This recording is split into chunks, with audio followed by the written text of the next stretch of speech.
Hi, I'm Jordan Goose. I'm a fourth year environmental studies major, pronouns she, her, hers.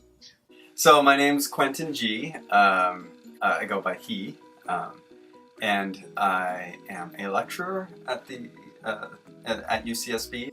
My name is Michael Kyle. My pronouns are he, him, his. I'm a super senior, graduating with a bachelor's in chemistry. Hi, my name is Lisette. My pronouns are she, her, hers. I'm a fourth year at UCSB and my major is in comparative literature. My name is Michael Takahara. People call me Maka as well. My pronouns are he, him, and his. And my position is a health educator for the Department of Health and Wellness.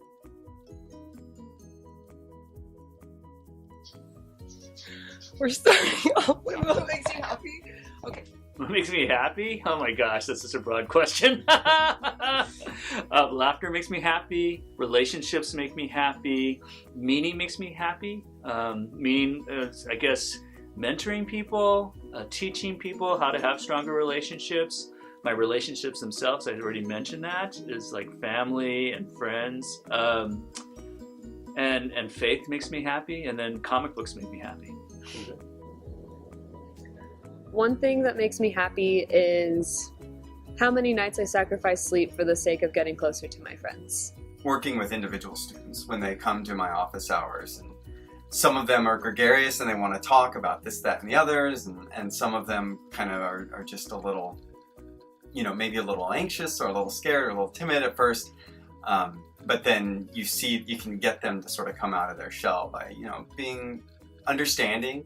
I love the community here. Like, it's so wonderful, and I chose the school on a whim, and I was just like, okay, this is where I'm going, and I had no idea about the kind of welcoming and friendly environment that we were going to be in.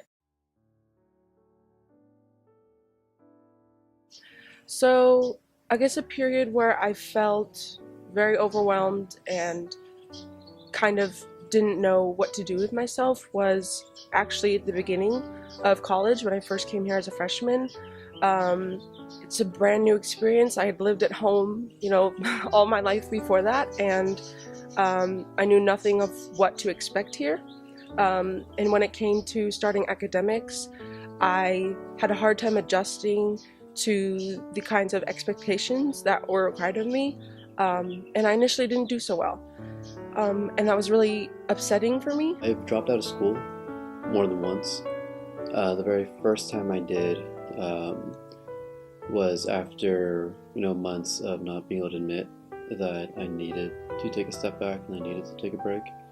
And the next year that followed was one of the hardest in my life so far. I remember feeling just completely void of emotion after a moment before I could finally get myself to even talk with other people again and start trying to find work so I can work and to build enough money to get back into school. Within the last 2 years, I think the two biggest ones are that my mom is in the later stages of Alzheimer's, and so that's a loss of who she was. And my daughter is currently struggling with depression, and so that's also a loss of who she was. Probably my second year here. I was having a lot of trouble academically, and I had just gotten out of a relationship that was really bad for me personally, that I really turned to inwards for a couple of months there, and tried to handle things on my own and not really worry about it. So I think that year was a lot of trying to navigate things on my own without asking for anybody for help.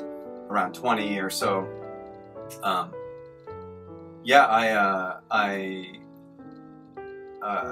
went through, I think, a very deep spiritual crisis, and at that point in time, I did not look. I mean, I had friends, and I worked through some things with them, but at that point in time, I turned mostly to books as a way to escape, and I kind of crafted this narrative. An RA in my building, Santa Cruz Hall. Her name was Chica. She wasn't my RA at the time, but I remember a specific point where I had gotten my first bad grade in the class, and I wanted to give up. basically at that point, and she noticed me in one of the lounges, acting very upset, and she came over to me and she talked to me for an hour, and we just talked about what was happening, why I was feeling the way I was feeling, and we kind of laid out a foundation for how I was going to overcome it. She was just there, and she just made it very inviting for me to come and talk with her in office hours, and she was willing to just sort of not have, sort of be very businesslike in the sense of, well, what's your question? It was very much like, well, how are you doing? And what's going on? One of the first people I called was a neighbor of mine that I half grew up with. One of the things that she had me do was to repeat to myself out loud that I deserve to be happy. I remember how difficult it was to say that, and I remember that ever since then I've made my friends do the same.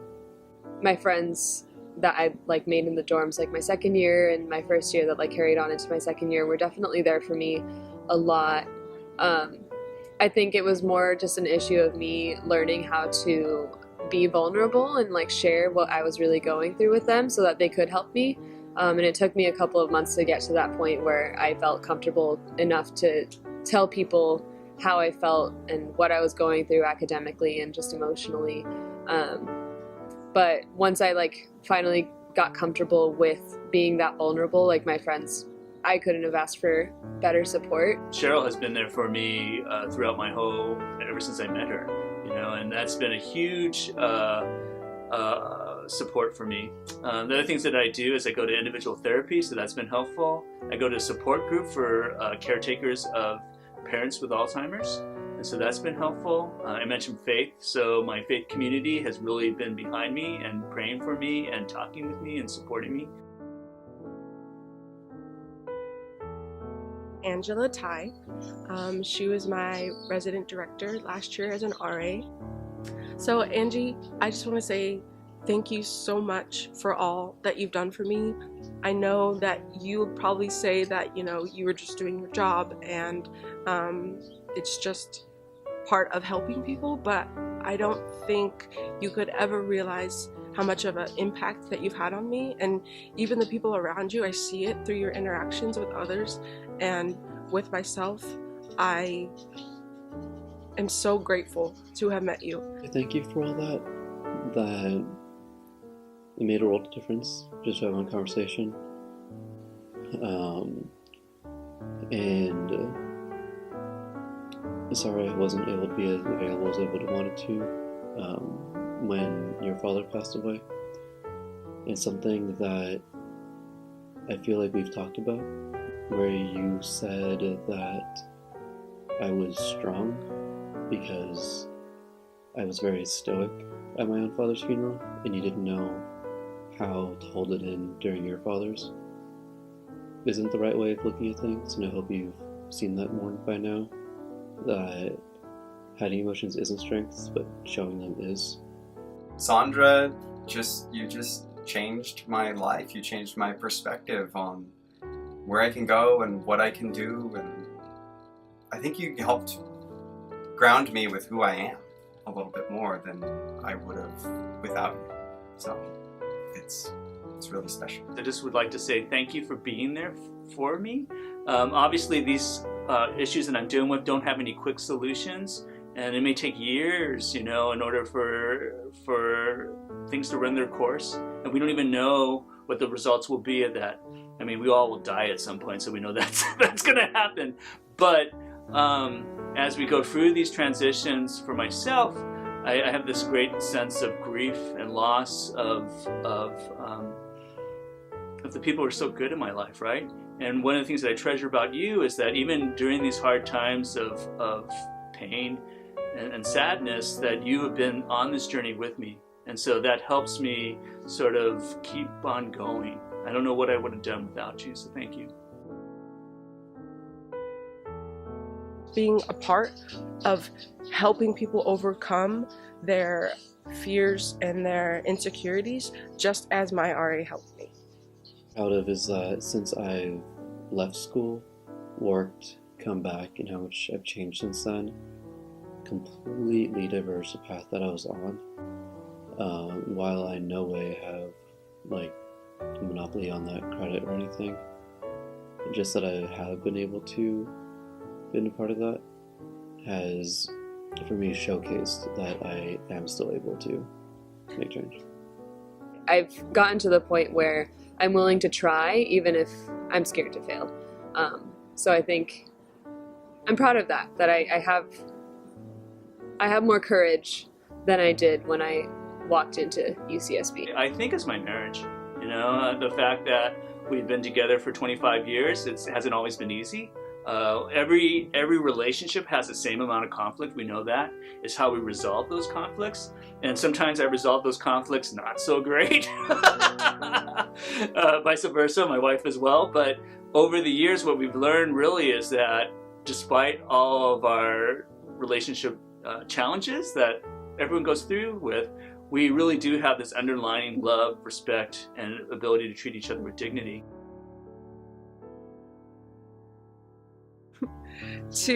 I think freshman year was very difficult for me, although I was very grateful for people's help and people's insight. It helped give me the courage to try new things. I feel like there were several times when I didn't try to do things because I had it in my mind that I couldn't. But looking back now, that was not the case. I guess to not answer your question, I feel like everything that I made mistakes about, all the things that were problematic, actually helped me become who I am. I don't think I am who I am because of the successes. I think I am who I am because of all the failures. And so if I had to go back in time and to give myself advice, I would just be like, keep on doing what you're doing, because who you turn out to be when you're 49 is actually not that bad of a person. And it's a result of the struggles that you've gone through. I would remind myself that the goals that you set are arbitrary, that they're based off of notions you have when you're younger, and that given that goals and timelines are arbitrary, it means that there is no wrong path, that we're always going to be where we are, and we just need to take the hits as they come and push forward with whatever we can. Even though you're technically an adult, like, you can still have fun and you can still do things that are joyful and just enjoy your time, like, wherever you're at.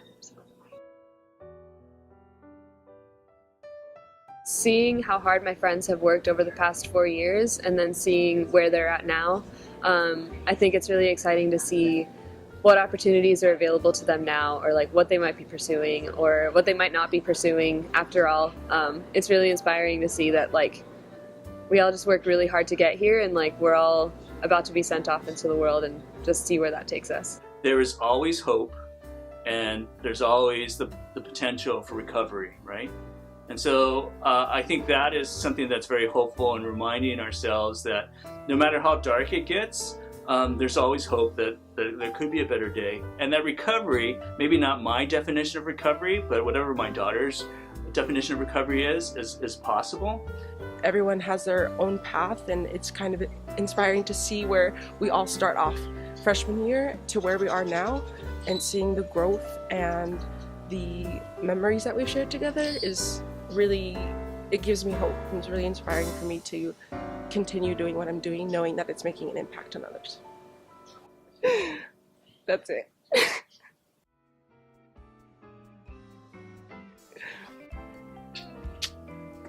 Thanks.